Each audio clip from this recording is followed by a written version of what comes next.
Министрдин кызынын махабаты тасмасындагы Зина Баткенге келин болду. Министрдин кызынын махабаты тасмасында Зинанын ролун аткарган актриса Роза Азимбаева турмушка чыкты.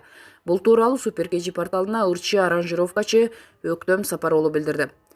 3 январь күнү досум аранжировкачы Алтынбек Нажимидинов кыргыздын каада салты менен Розаны үйүнө алып кетти.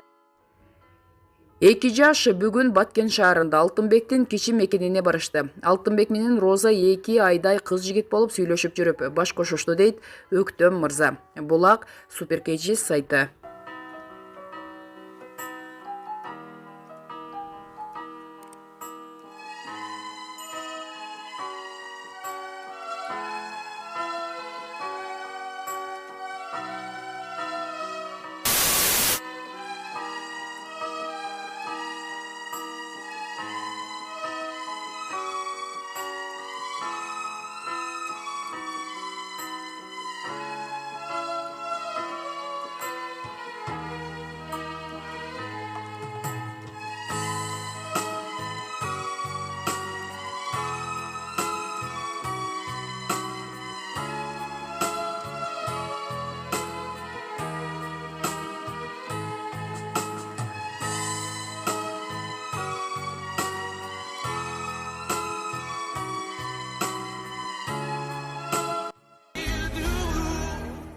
Kızın var mı Jara?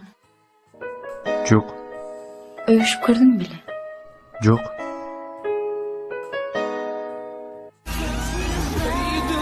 Zina, жүрөктү жайына койгум. Эмне? Эрмекти таштадың ба?